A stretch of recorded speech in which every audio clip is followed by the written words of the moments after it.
Hello, everyone. Welcome to another episode of In Conversation with Roy, a forum where we interact with global leaders and try and demystify compelling notions and concepts in their genres. We hear it from the horse's mouth and the subject matter expert, and we try and give you a glimpse and a flair of things that you can take away as something that you can cherish. So I'm very honored to be hosting Dr. Himanshu Rai, a man with different hats, a brand in his own right, and somebody who has traversed the corporate, the academia, and the motivational spectrum of life ever so adroitly as only as Dr. Himanshu can do. So a very warm welcome to you, sir. And thank you for your time. Thank you so much, Sanjeev. It's such a pleasure to be here with you. Thank you so much. And without much ado, though, I mean, if I may quote our inimitable friend, Mark Twain, he did remark that, I don't let schooling interfere with my education per se. And there was one more wisecrack who said, I was born intelligent, but, education ruined me. So having those two concepts probably at the background of it. Now, what's been the story of your life so far? So I'll give you the third one, Sanjeev, sure, which has been the axiom so far as my life is concerned. And that's a Socratic axiom. And Socrates said that education and learning is the progressive realization of your own ignorance. Wonderful. And that to me is a profound statement, because when you are looking at reading, learning just one subject or one theme, you tend to think after a while that you know a lot. But the moment you start reading about other things, you start reading other genres beyond the comfort zone that you are in, you suddenly realize there's so much more to know, there's so much more to learn, there's so much more to read. And that makes you realize how ignorant you are. So far as my journey is concerned, education has not really ruined me.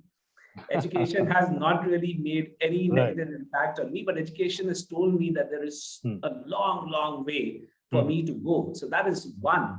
And the second thing what it has told me is that a good teacher has to be an eternal student. And therefore, to me, education is not just a vocation. It's not just a career. Education to me is life. I mean, that's what my life means to me, education. Fantastic, fantastic. For somebody, who feels so passionately about education per se, now you've had your own journey from coming from the corporate side, then delving into the academia per se as a pure faculty, then moving on to the commercial side as well as being the P&L head or the so-called erstwhile CEO, and then coming back to again taking a fledgling brand like IIM Indore to probably the top 5, and that takes quite a lot to do probably, So if you may just probably demystify the code for us really in terms of how the journey happened. So, okay, this is obviously a long one. And so pardon me for giving you a long-winded answer to this. So I'll take it in 3 parts. The first part was you asked me about my transition from the corporate world to the world of academia. Right. And this is a question which I've often asked as to what really made me do it. Multiple things came together, but the summary of all of that is that I figured out the purpose of my life. So I had my moment of epiphany sitting on one of the mountains in the Himalayas. You know that I'm a mountaineer. Yes. And I was sitting at the top of the Himalayas reading a book when suddenly in that moment of epiphany, I figured out the purpose of my life. And what I also figured out subsequent to that, when I reflected and introspected, is that an academic career would take me closer to whatever that purpose is. Wonderful. And that was the reason why I shifted to academia. Otherwise, Tata Steel is a great company. I was working with Tata Steel and I still call Tata's as my company. And 8.5 years in the city of Jamshedpur, which offers you a great quality of life. So everything was hunky-dory, I was doing very well. I'm sure. But then, the moment you figure out that this is what you were meant to do, I think no matter how good things are at that point of time, you want to make that change. And which is why I made that change to the academic world. And the journey has been exhilarating, to say the least. It's been interesting. It's been a learning experience. And there's so much that I have gained. It has given me so much knowledge, if I were to say so, and I hope that knowledge gets converted into some kind of a wisdom as well. Right. So that brings me to the second part as to, within the academic world, like you mentioned, I have straddled multiple roles. So from being a pure academic where I taught, I went into very specialized teaching. So I started obviously with very functional courses of organizational behavior and HR. And then I went into very specialized electives. So I used to teach 3 electives for the past several years. I haven't taught any of the core courses. Negotiation, which obviously happens to be my bread and butter since my PhD is in that subject. Another subject called leadership through literature, and wherein I would pick pieces of literature, and by analyzing those, we would build frameworks of leadership. So that allowed me to straddle between leadership, which is a core management competence, and literature, which happens to be my love once again. Correct. And therefore, to be able to marry both. Now, that is the kind of an academic freedom that being in a good institution such as IIM gives you. And the third subject is a subject called justice, ethics, and morality, where I look at the difference between right and wrong, and how do you make that difference? How do you make those right choices in life? What are the different philosophies that help you in making those kind of choices? So I've been fortunate enough that the students have loved what I had to say, and I've always maintained that I have received far more love, affection than I've deserved in my life, and I'm ever grateful and touch wood that I continue to get it in the same measures. So that has been the second part of my pure academic life, which I've enjoyed. I love interacting with my students. In fact, it's in the classroom where I feel the happiest. You'll see this huge smile on my face when I'm in the classroom or talking to someone like you, where I know that the conversation is going to be interesting, it's going to be insightful. There is something that I will also learn through this conversation, even from the questions that you ask me, because they make me reflect. So subsequently, I will go back and reflect on the questions that you're asking me, since this happens to be an impromptu thing. And I'm simply responding, off the cuff. But I'm going to reflect more on this. So this was the second element which helped me grow, which was the learning part from the exchange and the insights that come in. And the third part, that within an educational institution, being in an administrative role, where for 2 years I was heading the India campus of SDA Bakoni, and had to really turn that brand around. Because they were new in India, they were still trying to find their feet. So probably in doing so as well, you had to move away from your passion, that is teaching, to probably a more of a commercial role. Probably look at marketing and commercials, the P&L, and so on and so forth. True. And Sachin, but one of the things that I've always done is that I've never left teaching. So even at Bakoni, I used to make sure that I teach a course. Even now, as a director of IIM Indore, I make sure that I teach a course. Correct. So I'm still teaching. I'll never leave the classroom, that's for sure. I'll always have the classroom as a part of my role, no matter what role I play, whether it's in the academic world or some other world that I choose. But I'm always going to be in the classroom. So the third role, which was in the administration, where I had to look at the P&L, like you pointed out, where I have to look at the budgets, I have to look at the sources of revenues, I have to figure out where the revenues are going to come from, how is the expenditure going to be allocated, and then I have to look at the marketing aspect, at least in terms of the executive education. So all of it brings together the practitioner's aspects.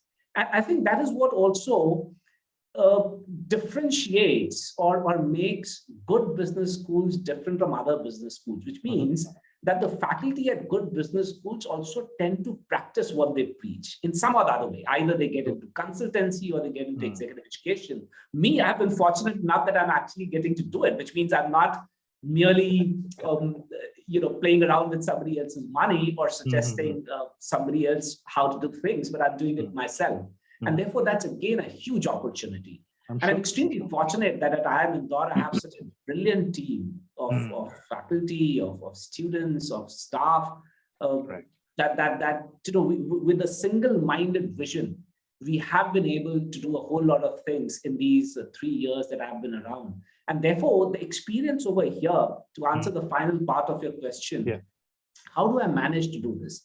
Now, here's this concept that I've always followed. When you're in an academic system, you are not really in a hierarchical system where you are the boss and everybody listens to you. I mean, this is a peer kind of a system, and you're the first amongst equals, basically. And in this kind of situation, what I've figured out is that servant leadership works. Which means you go to people, ask them, how can you make their life better? How can you make their life easier? What is it that they need to be able to perform their work better? And once you do so, I think your own life becomes easier. Your work becomes easier. So this is something that I've always followed. And in fact, this was something that I also carried from Tata Steel. The kind of leaders that I had who I interacted with at Tata Steel were the kind of leaders who were transformational as well as followed servant leadership style. So as I said, I've just been fortunate enough to meet so many wonderful people in my life, and I've always learned from them. Wonderful, wonderful. No, I mean, very aptly articulated as well. So in the context of, education per se, now there is a particular school of thought which says that should we go in with a well-educated mind or a well-formed mind? And there are various parallels to it though. So your thoughts on that? Many a times we take them as antitheses. And it's not a question of either this or either that. One of the things that I've always remembered was something that a professor of mine, a teacher of mine from IIM Ahmedabad used to say. Right. He said, Himanshu, you can learn from everyone and everything around you. The question is, are you going there with an open mind and an open heart or not? Because if you go to people with an open mind and open heart, then you learn from everyone. You learn from nature. For example, look at yogasanas. If you look at most of the yogasanas, they are actually drawn from nature. They're drawn from animals. They're drawn from trees. They're drawn from everything that we see around us. And therefore, what we need to understand is that well-educated and well-formed are not mutually exclusive. And therefore, what I would say is that you need both. You There has to be a balance. Actually, you need a balance of the two. You need people who believe in education, who believe that education is not going to ruin them. And at the same time, you need people who don't think that having a degree is equivalent to being educated. Literacy and education are two completely different things. And therefore, you can have illiterate people as well who are highly educated in the sense that they know how to make the right kind of decisions and make the right kind of choices in the world, simply because they're perhaps open to more things than some of the people who may be very literate, but they have closed their minds or their hearts. Correct. Fair enough. That probably brings us to a very interesting context, really, because I think there is something called perception, then something called deception, and then finally the reception of it. So finally, in terms of molding the students thereof and how they are perceived and how their trait kind of plays out in the practical world, really. So if you just just to probably give you a kind of a context, from the time that the English left us to probably where we are in, obviously on the literacy rate side, we have grown tremendously, from probably 16%, 75% odd. Our colleges have grown from, let's say, from 700 to 35,000. Universities have grown from 26 odd to probably around 700 odd, and so on and so forth. But with all these changes, one thing that has lacked probably, and that has been reflecting in all the corporate surveys as well, is the scalability and the employability index of students coming out of it is something rather dismal. So as Shashi Tharoor would have very aptly articulated, he says that there are very few islands of excellence floating in the seas of mediocrity. So while there are a few institutes worth the salt, there are many, many more probably who take the students for a ride, and obviously at the end of it, the students are the sufferers. So your thoughts on that, probably because you are exposed to that kind of reality in a day-to-day life. I mean, you're absolutely right, Sanjeev. I mean, it's a no-brainer that if we look at the quality of some of the institutions, it leaves much to be desired. And multiple reasons, I guess. In the last several decades, the focus has been on creating these what we now call the islands of excellence, but institutions of importance, institutions of national importance, institutions where some really cutting-edge research happens. But there have been few and far between. And therefore, one of the things that I believe where we have done less than what we were capable of doing was to create more of these institutes, and simply because we did not focus so much on the supply side.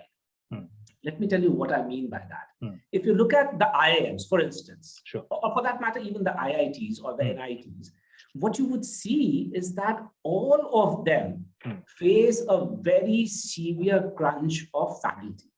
We don't have faculty. At IIM Indore, we need at least 50% more faculty. And it's the same thing with all the IIMs and with all the IITs. We simply don't have enough people coming into the system, which means it's a supply side problem. There's a demand side, but it's a supply side problem. And that is because we did not focus so much on good PhD programs. Now, that has been the bane so far as higher education is concerned. Now, look at primary education. The salary that is given to primary educators, the teachers, etc., is so abysmal. It has always been abysmal. It still continues to be abysmal. And therefore, when you have the opportunity to actually, you use the word formed minds, to actually form those minds, to actually mold those minds, you're not getting the best talent to do so. You're not getting the best teachers. In fact, if I were to, quote Chanakya, Chanakya would say that the teachers, and I'm not saying this because I happen to be a teacher, but teachers should be the highest paid in any society, in any society, because they are the ones who are molding the minds. So in fact, he said that soldiers and teachers should be the ones who should be paid the highest, because a teacher creates civilization and the soldier protects that civilization. Very well said. And, right. So that has been the second issue, that we haven't really focused on the primary education part. And the third part that we have not focused on is that we have not drawn from our own wisdom. Way back, we are talking about the new education policy right now, which talks about education that needs to increase employability. And how do you increase employability? By having education which is generalized. And what do I mean by that? A person who's studying management should not be studying only core management, but the person should also be studying philosophy, should also have an understanding of sciences, should also have an understanding of art, so on and so forth. And likewise, for those who are studying arts, or those who are studying engineering. The new education policy talks about it, and hopefully once it is implemented, when it is implemented in its true spirit and word, I'm sure we will see a huge change so far as the employability in students are concerned. But this was said by our Upanishads way back. The Taittiriya Upanishad talked about it ages back, that you need a holistic education. Now, that is where I believe we have failed so far as our education system is concerned, that we did not provide holistic education. And our regulation. So, we tend to over-regulate, but not on the things where we should be regulating. So our regulatory system, so far as education was concerned, merely looked at, by and large, the facilities and the infrastructure, but not the content. Not the content. You can create the greatest of the infrastructure, but you don't have a good, passionate teacher. That infrastructure is worth nothing. And if you have a great, passionate teacher, I have seen lives being made and careers and futures being made under a tree. Because all you need is a space, and all you need is a bunch of students, and with a good guru, you can actually make anything out of them. And therefore, I believe these three have been the primary reasons why, as you rightly pointed out, we have had people with degrees, but they're not employable. And it's not their fault. That's a system that they have come through. And I think finally, there is another fault, which is societal. People are pushed into something which they possibly wouldn't want to. I mean, at least my story is exactly the same. I didn't want to be an engineer, but right from my childhood, I was told that there are only two things. So I was given this two options, engineer or doctor. And since I love physics more than I love biology, I ended up becoming an engineer. My brother ended up becoming a doctor because he loved biology more than he loved physics. Correct. And therefore, that's another thing where the society in our country, parents, they look at fewer options. And that once again, circles back to the employability. They believe that people who do engineering, people who do medicine, perhaps have more opportunities of getting a decent job as compared to people who do not. So I think all of this needs a very, very thorough relook. A lot of things have been captured in the new education policy, and if implemented well, I think it's going to make a huge difference. That can change. And probably, what has compounded the problem more is India continues to be the youngest in terms of the population. So more than 50% of the population is below 25 years. And there was a survey that came out which said that probably around 200 million odd students are in the age group of, let's say, 2 years to 18 years. So you'll have an exodus of students coming out and getting into different colleges of repute or colleges of ill repute, if I may say, and then they are converted into products that might shine and might not shine after all, So, so that's a problem that we have to look backwards probably, and I think it all starts off in the mind.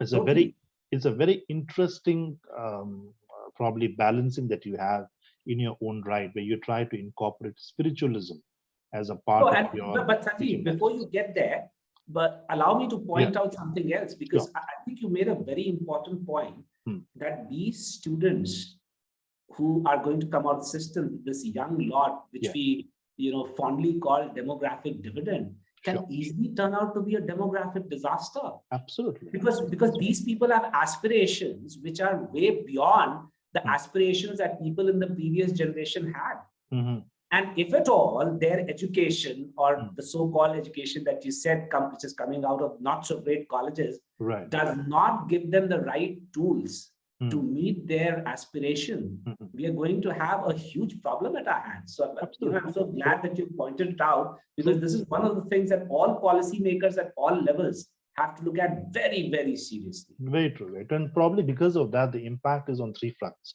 It could be social, of the way that they are perceived. There's a lot of insecurity, and hence you see a lot of trolls coming in, a lot of literate people who probably tend not to be literate. There's also ramifications on the economic side. There's ramifications on the political side, and more so probably on the security side as well, because these youths will then get marginalized, and then probably they probably go into nuisance value. Absolutely. So these are things that probably need to be captured young and then probably nurtured through a value system, and a value system, the ethos of which probably you are trying to kind of impart, bring in spiritualism in terms of your teaching, teaching us what the Vedas probably would have probably taught us long time back. So how has that particular journey been? Because not many faculties would try to incorporate spiritualism in the teaching methods. It's been a fascinating journey, Sanjeev, and simply because, and which is why I'm so hopeful about our future. I think our students, the young lot, is so open to new ideas, is so open to new perspectives, that despite all the ramifications that you spoke about, and which is obviously true, that there are potential of those ramifications happening, but I still think that today's generation is more open to ideas of spirituality. And that is simply because one of the things that I have done, so I told you I teach a subject called justice, ethics, and morality, is that there are two differences from the regular mainstream way of thinking. One is that, to me, spirituality is different from religiosity. A lot of people tend to mix up the two.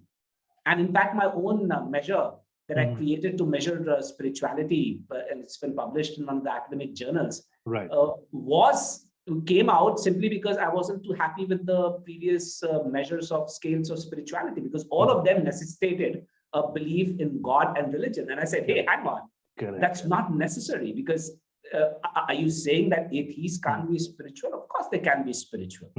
They don't believe in an organized religion, and it's their choice. They don't believe in in the concept of God. It's a choice that they have made. My personal belief may be different, but the whole point is spirituality is something beyond. To me, spirituality is understanding your own self, understanding the universe around you, and your relationship with that universe. And the moment you understand this relationship with the universe around you, you also tend to understand the responsibility that you owe to that universe. To me, that is spirituality. And therefore, that is what are the points of discussions that we have in that course, or that is the point that I bring into my classroom. And then when I talk about ethics as well, I differentiate ethics from morals. I do not bring out a moral code. There are several moral codes which are available. Your religion gives you the sense of moral, your family values give you a sense of moral. I'm nobody to give anybody a sense of morals because it's very normative and prescriptive. And the young generation does not like prescriptions. What they like is discussion.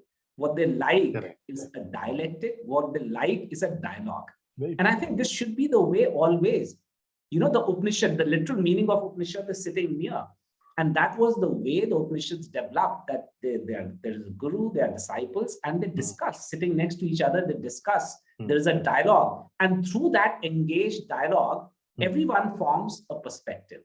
And therefore, when I talk about ethics, it is not a prescription. It is not normative saying this is good, this is bad. But we discuss those yardsticks by virtue of which you can differentiate between right and wrong. And then it's entirely up to them as to which yardstick sits well with them. So as long as you that has to become a part of education. Very true, sir.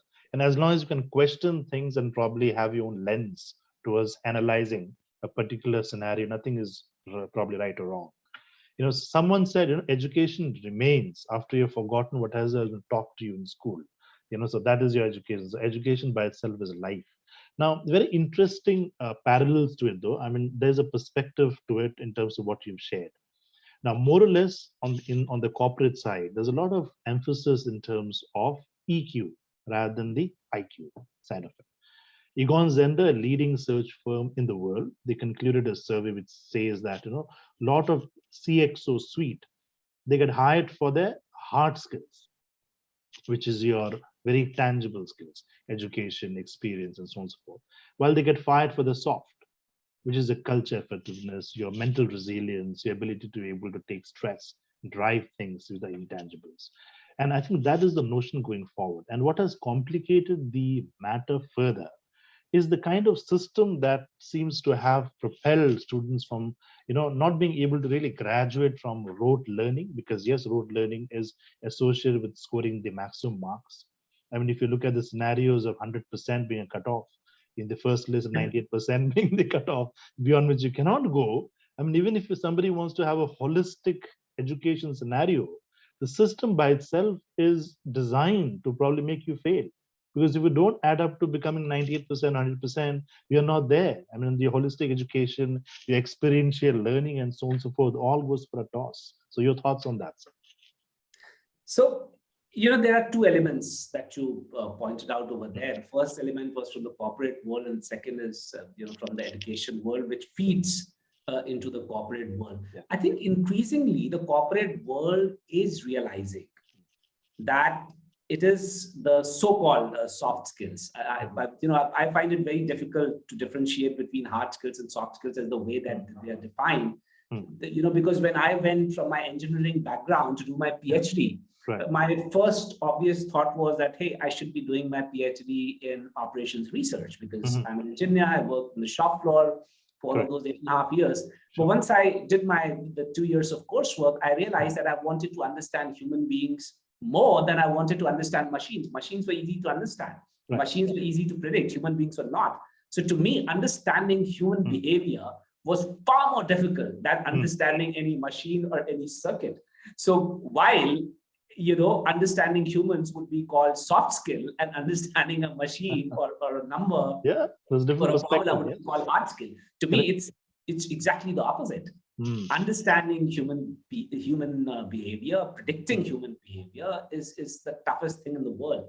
And I think increasingly the corporate world is realizing that. And therefore, I see many people in the C-suite are the ones who come from either a generalized kind of a background, which means that they have served in multiple departments. And I also see a lot of people from HR now coming into the C-suite, which was not the case 10 years, till about 10 years back.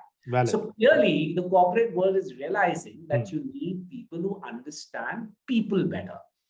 And in any case, going forward, Sanjeev, you know, if you look at the kind of skills that would be required in the post-fourth industrial revolution world, are going to be skills like complex decision-making, emotional intelligence, empathy, compassion. Of course, you will need skills in terms of big data analytics, artificial intelligence, etc. But those are the skills which everybody will need to have any which way. And therefore, the differentiator, for example, today, everyone knows how to work on a computer. Correct. You need to know it. I mean, it's a part of your fundamental literacy. The differentiator is going to be, how good are you when it comes to being compassionate? How great a listener are you? Are you able to align yourself with the fundamental value systems of your organization? And that is a part of the so-called soft skills. So I think that has been understood very clearly so far as the corporate world is concerned, and therefore it's going to percolate down to other corporates as well as to the education system. And so far as now the education system is concerned, I think there is an increased focus so far as these skills are concerned. And increasingly, you will find that there are courses which are very, very different that are being talked about. So for example, at IIM Indore, we also have courses which teach management through Gita.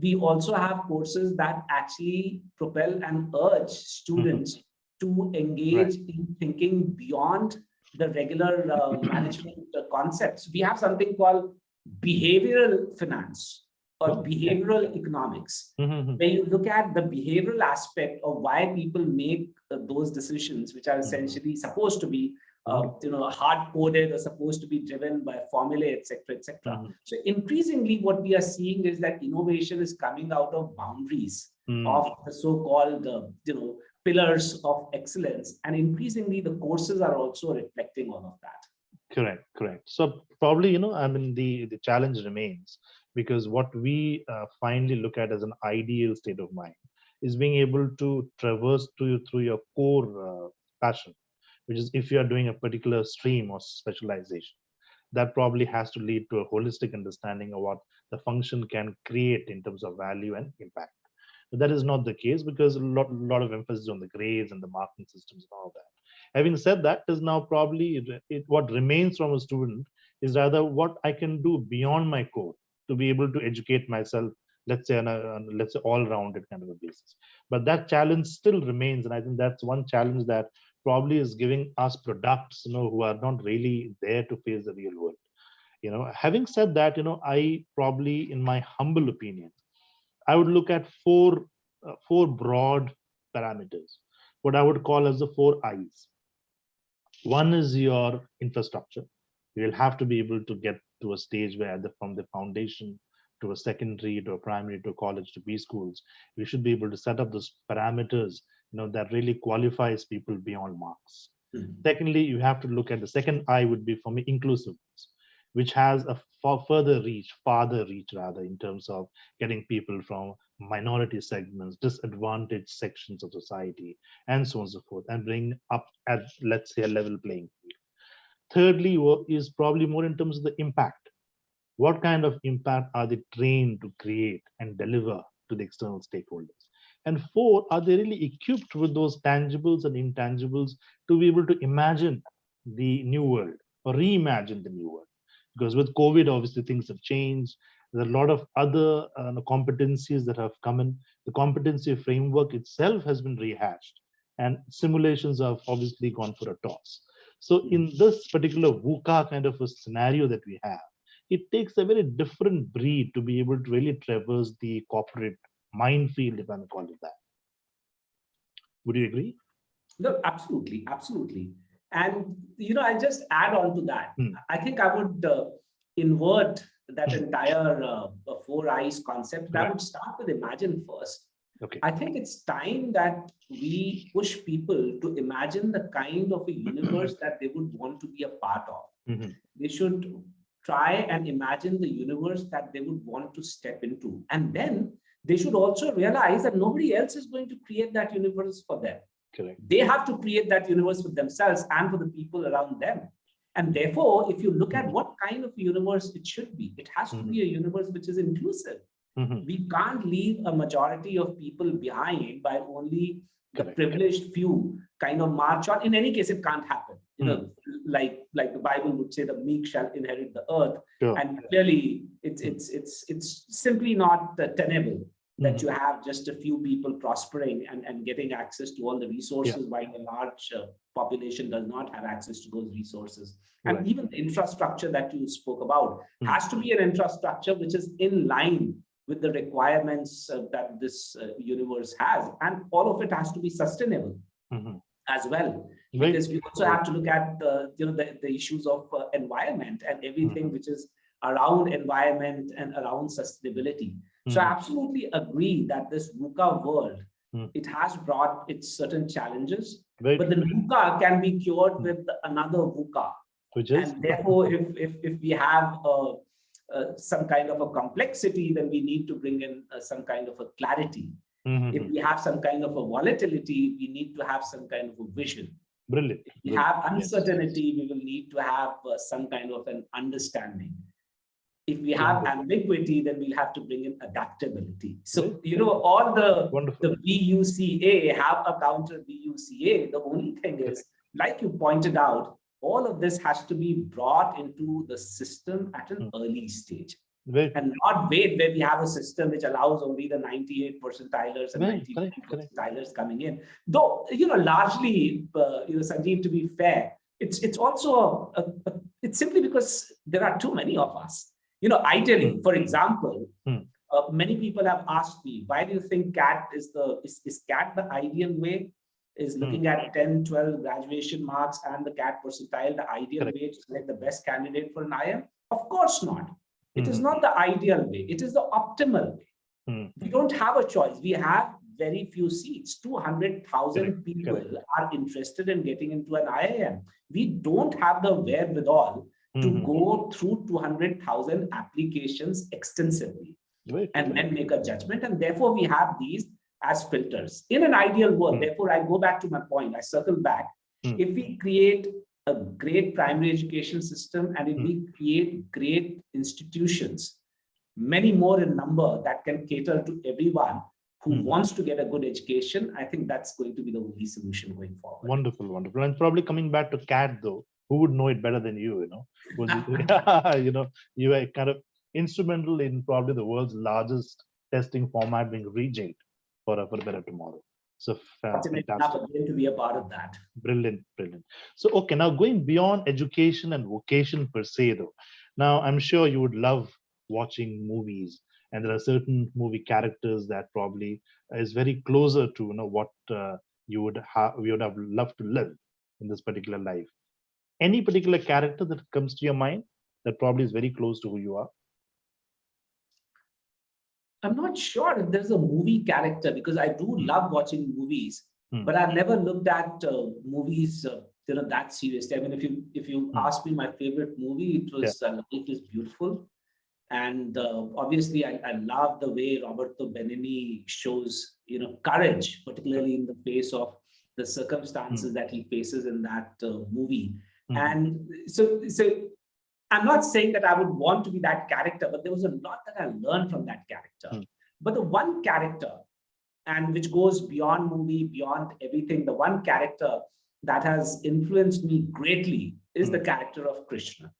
So, and I look at Krishna not as a God figure. I don't look at Krishna as the Puranic figure. I look at Krishna as the Krishna of Mahabharata. I look at Krishna as someone who teaches me stuff. I look at Krishna as someone from whose life, and by churning and introspecting and reflecting on whose words of wisdom I have managed to shape my own life, particularly the concept of Nishkam Karma, which is doing things not for the sake of what you will get out of it, because you have this strong conviction that this is the right thing to do.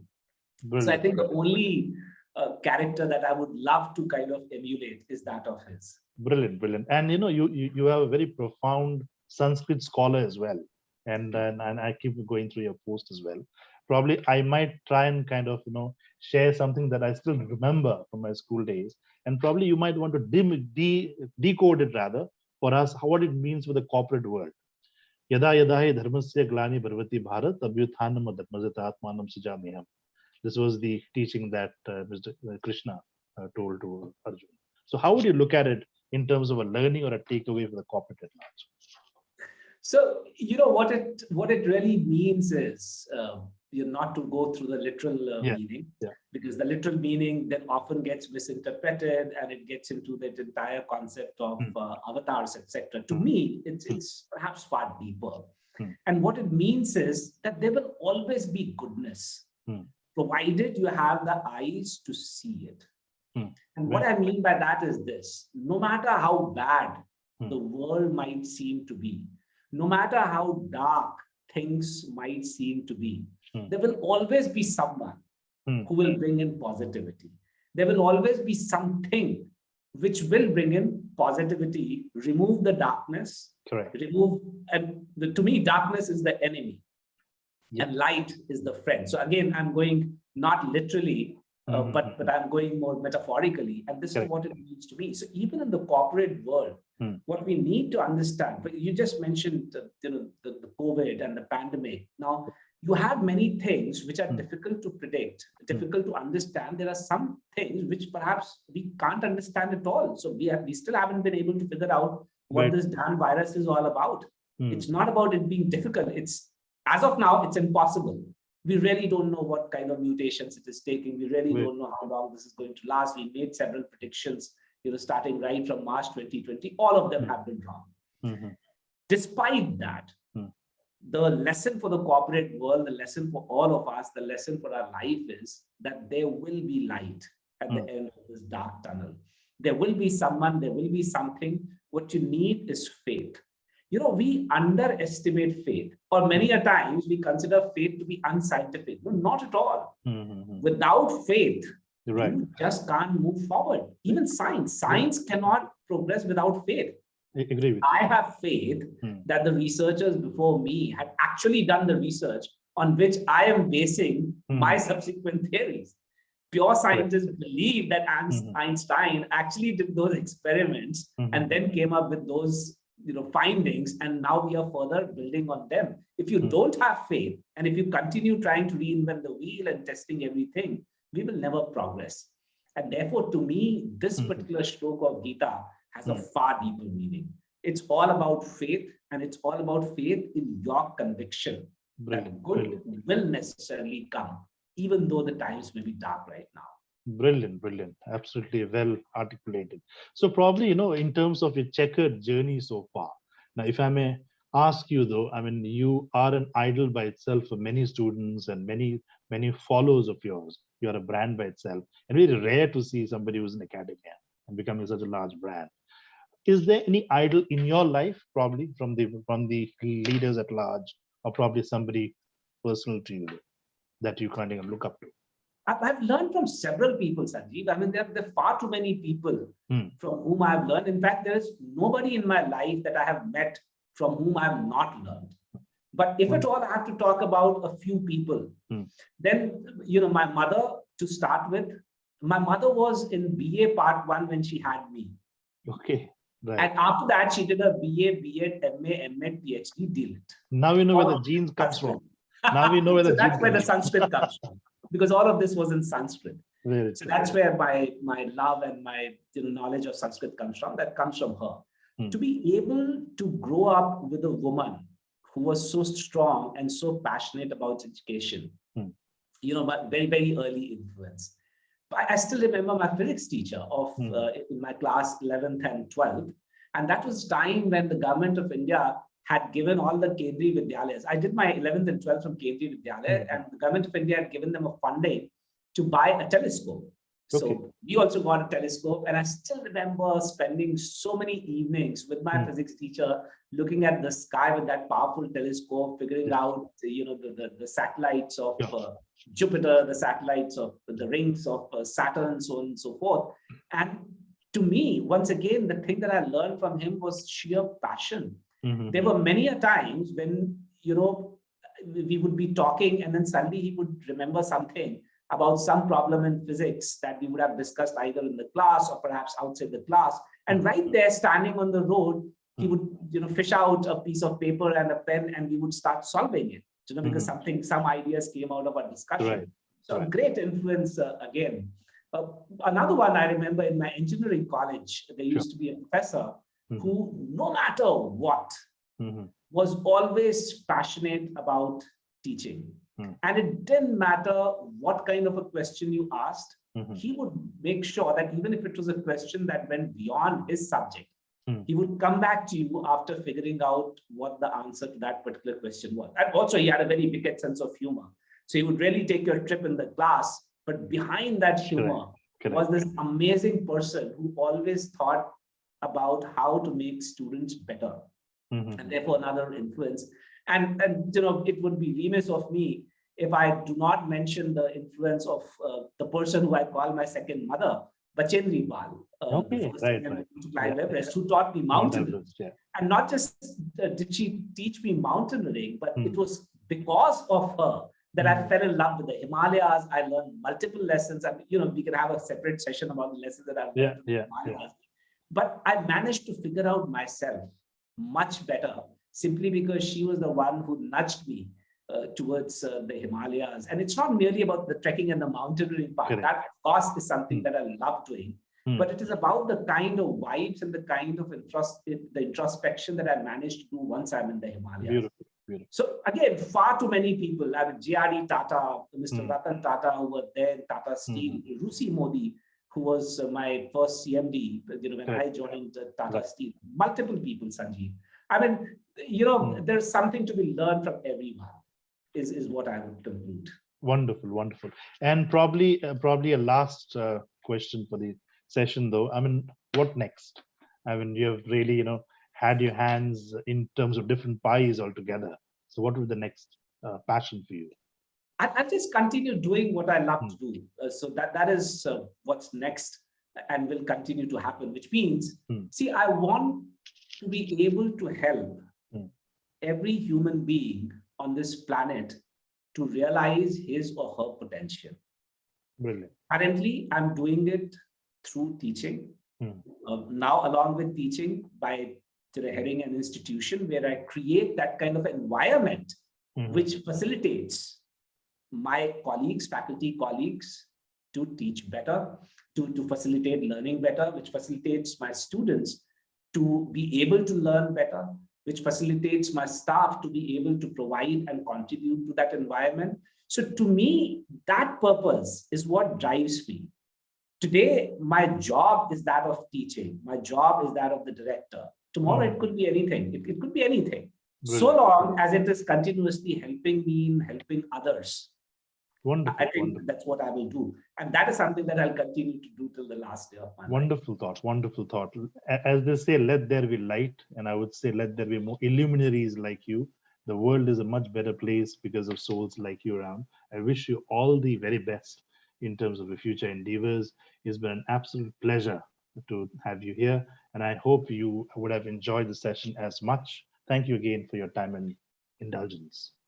Thank you very much for those very, very generous compliments, Sanjeev. And I really enjoyed being in this show. And I just, it struck me that we could call this conversation of Rai with Roy. that really explains it all. So it's a Rai with Roy conversation. Brilliant. Thank you so much, sir. You do take care, rise and shine, and keep shining. My pleasure. Likewise. You. Bye. If you've liked this video, please don't forget to like and subscribe and hit the bell icon to be notified of future episodes.